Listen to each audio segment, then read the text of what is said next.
السلام علیکم ګرانو کتونکو، زه یم ریحان. تاسو ګورئ ټیکنیکل ریحان چینل. ملګرو د فیسبوک درې خوندورې طریقې. نو ملګرو وخت مو نه ضایع کوم، راځم سمپل ساده فیسبوک ته. تاسو به راشئ پر فیسبوک به کلیک وکړئ. درې خوندورې طریقې مې درته راوړې دي چې تر اوسه پورې به تاسو نه وئ پرې پوه. نو تاسو بیا ملګرو څه وکړئ، را به شئ. اوله طریقه د دې لپاره ده چې تاسو یو پوسټ کوئ یا یو سټوري اپلوډ کوئ د فیسبوک ته یا خپل پیج باندې. تاسو نه غواړئ چې زما پوسټ یا زما سټوري همغه کس وګوري. کوم کس چې تاسو غواړئ دغه د زما پوسټ نه ګوري، سمپل څه ته به راشئ، همغه کس آی ډي ته. نو کله چې هغه کس آی ډي راواړوله، زه غواړم چې دغه افغان وفا په نوم آی ډي زما پوسټونه ونه ګوري. تاسو به خپل یو کس کوم کس نه چې پوښتنه وکړي دا زما پوسټونه نه ګوري، سمپل بیا تاسو راشئ دغه بټن باندې به کلیک کړئ. کله چې پر همدغه بټن باندې کلیک کړو، نو بیا به تاسو ملګرو راشئ په دغه ایډیټس فرینډ په دا باندې به کلیک کړئ. کله چې پر همدغه بټن باندې کلیک کړو، لږ ورته منتظر شئ، موږ ته بیا صفحه راخلاصه شي.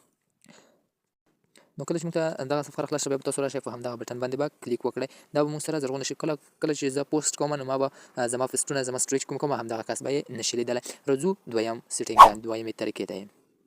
نو ملګرو دویم سیټینګ چې شی، تاسو ملګرو راشئ خپل ویډیو ته، ویډیو بټن ته به تاسو کله راغلی، نو دلته تاسو ویډیو بټن کې به تاسو ته دغه نشان ښکاري. پر همدغه ځای تاسو ته چیک مارک کړم، همدغه نشان تاسو ته ښکاري. پر دغه بټن باندې به کلیک وکړئ.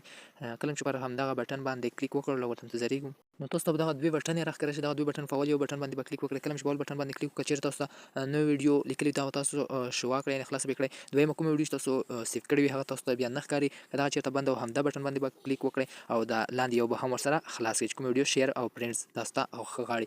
او پیج یور فالو، کوم کسان چې تاسو فالو کړي دي، هغه په همدغه بټن کې درته ښکاري. زه دغه بټن باندې کلیک کوم، دا کسان هغه کسان دي چې ما فالو کړي دي. راځو خوندور او نوی زبردست نوی سیټینګ دریم ته. راځو تاسو به راشئ دریم سیټینګ دی چې کوم دریم سیټینګ دی هغه ته راځو. تاسو به راشئ پر همدغه د فیسبوک دغه درې ټکي دي چې په دا بټن باندې به کلیک وکړئ.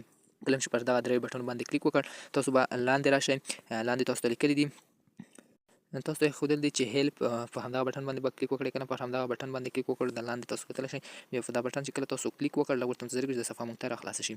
نو بیا ملګرو تاسو راشئ دا سپورټ انډیکس بټن ته به تاسو راشئ. که چېرته تاسو په همدغه ځای کې نه درکول، بیا به راشئ هیلپ سپورټ باندې به کلیک وکړئ. چېرې دا سپورټ بټن تاسو ته همدغه ځای کې دا سپورټ انډیکس درکول، بیا به راشئ همدې بټن ته. را به شئ سپورټ انډیکس بټن باندې وکړئ. تاسو دلته دوه سیټینګونه درکوي، دوې طریقې درته ښیي. نو دغه اول یو درته ښیم، ریپورټ اباوټ ادر، په دا بټن باندې به کلیک وکړئ. دا هغه کسان درته ښایي چې تاسو پر چا باندې ریپورټ کړی وي یا تاسو باندې کوم ریپورټونه کړي. ما باندې دوه ریپورټونه نیوز راغلي دي، خو دا بېرته بیا شو شوي دي. راځو د دویم یو ته یور ادر بټن باندې به کلیک وکړئ.